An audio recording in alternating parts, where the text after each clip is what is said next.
Okay, so are you ready to dive into something kind of wild? We're talking about whether those large language models, the ones everyone's freaking out about, Yeah. actually have agency. Yeah, like it's one thing to write a poem or whatever, but do they actually have like a will of their own? Right. It's not just about being smart. It's about, hmm, how do I put it? It's like having your own agenda, making choices, maybe even having goals. It's kind of freaky when you actually try to, like, define it. It really is. And most people, when they think about agency, they immediately jump to consciousness. Like, are these things self-aware?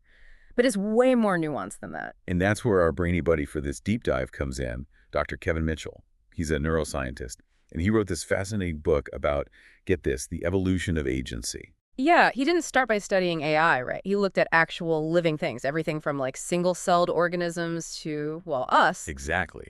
And he came up with these 8 criteria for agency, which is like this amazing lens to look at, well, everything. And we should probably mention this isn't just like his opinion, right? This is grounded in like serious scientific observation of how life actually works. Totally, totally. So are you ready for the list? Buckle up, because it's a bit of a mouthful.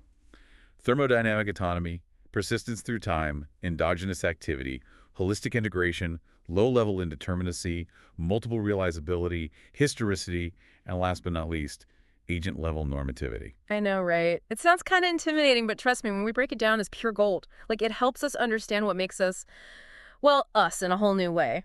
Okay, so instead of boring everyone with definitions, let's jump into the ones that really mess with your brain, especially when you think about AI. And trust me, there's some real gems in here. So first up, thermodynamic autonomy. It's a mouthful, but it basically means living things are constantly using energy to, like, hold themselves together. They're like those little whirlpools in a river, always moving, always using energy to keep their shape.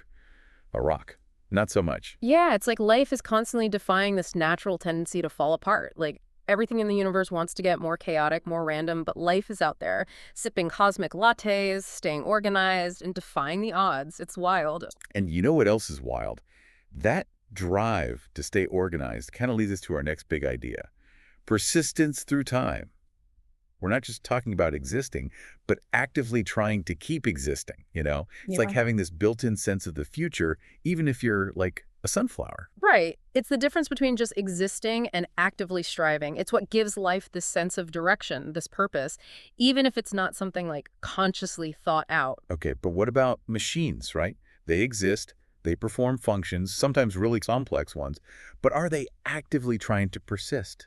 That's the million-dollar question, isn't it? And it gets even more interesting when we apply it to AI, which, spoiler alert, we're going to do a lot of in this deep dive. I can't wait. Okay, this next one is where things get really interesting, especially for our AI friends. Endogenous activity. Big word. But it basically means living things aren't just reacting to the world. They've got their own internal jam session going on. Like, think about it. You're not just a chatbot waiting for a prompt, right? You've got Okay. thoughts, feelings, maybe a song stuck in your head. It's all coming from inside. So the question is, can AI do that? Can it have that internal symphony of experience that isn't just a reaction to external input? Ooh, things are getting juicy. Right. And speaking of juicy, this next one is going to blow your mind, especially when we start talking about how interconnected everything is. Ooh, lay it on me. What's next on Dr. Mitchell's hit parade of agency? Get ready for this. Holistic integration. It's a fancy way of saying that. Yeah. In living things, everything's connected. Like even something as simple as well, I don't know, a bacteria finding food. It's not just one little part of the cell acting alone. It's the whole organism working together. Whoa, I never thought about bacteria like that. Okay, this next one is trippy, and it's called low-level indeterminacy.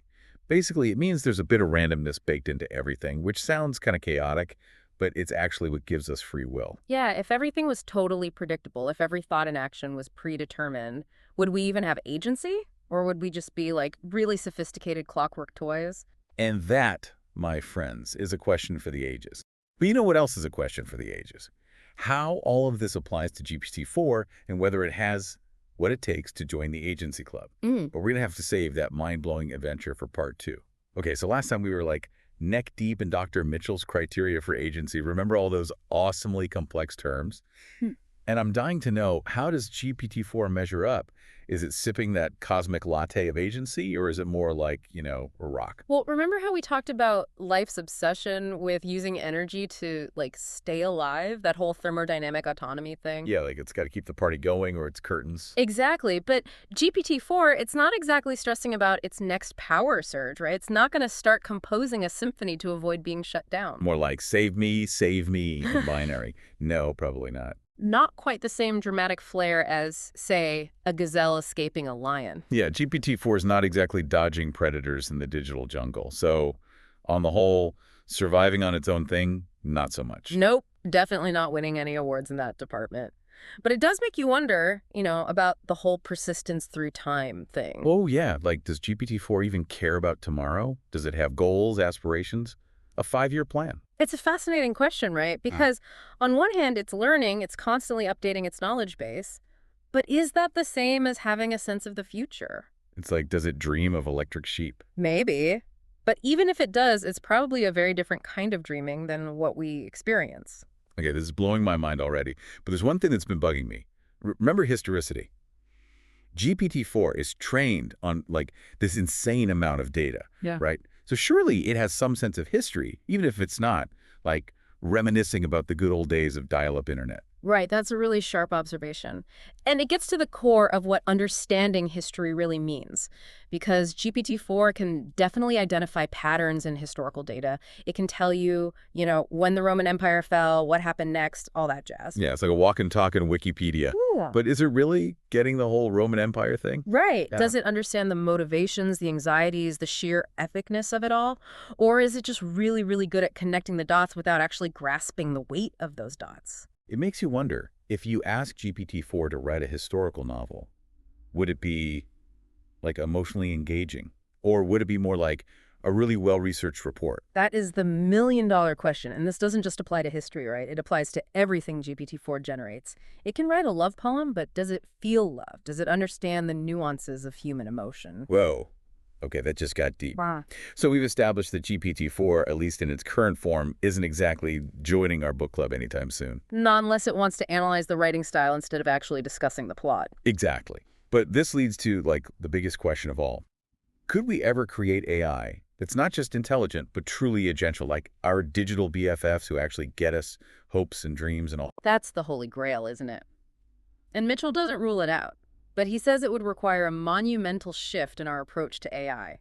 It can't just be about bigger data sets or more processing power. So no more throwing data spaghetti at the wall and hoping for agency to stick. Not exactly. Mitchell highlights a few key ingredients that he thinks are crucial for creating truly agential AI. And it all starts with something called embodiment.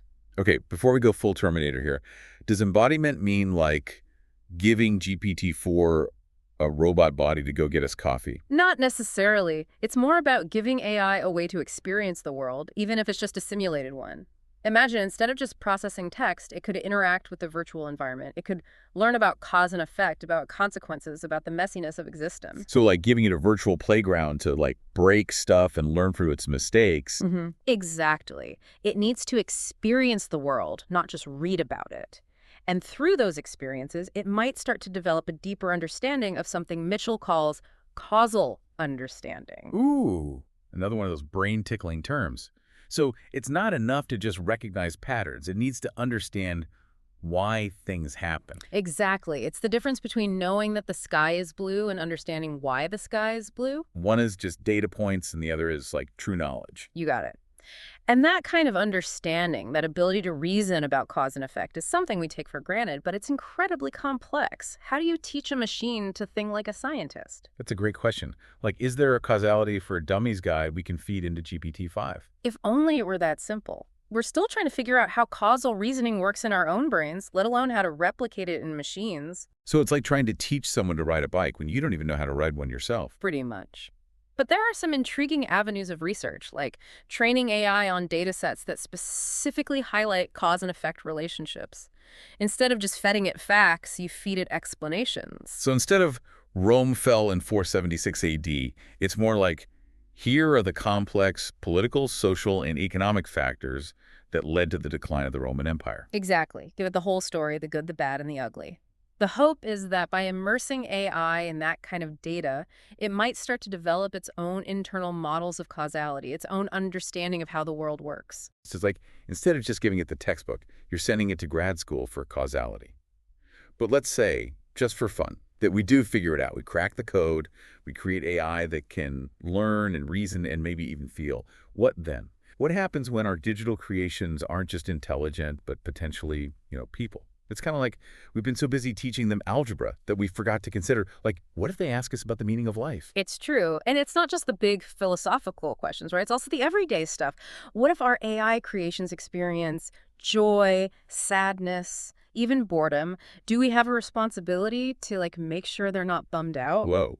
It's like, forget Skynet taking over the world. What if it's just like really emo poetry that makes us question everything? That's some next level existential crisis stuff right there. Yeah. And that's where Mitchell throws us this major curveball. He's like, look, our human sense of agency, it's all wrapped up in survival and passing on our genes. But AI, they don't have that biological imperative. So what drives them? What's their purpose? Okay, now my brain's officially a pretzel. Yeah. So we might have these super smart AI buddies, maybe even more emotionally complex than us, and we have zero clue what they'll want or how they'll see the world.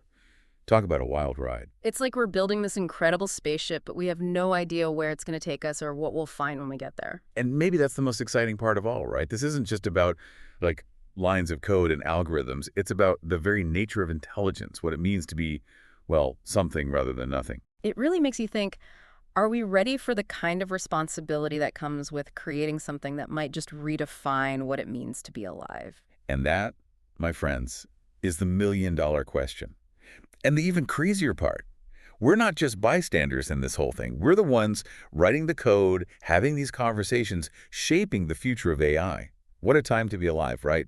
So to our awesome listeners out there, here's what I want you to take away from all this. Yeah, please tell us, what should we be thinking about as we, potentially create a whole new form of life in our computers?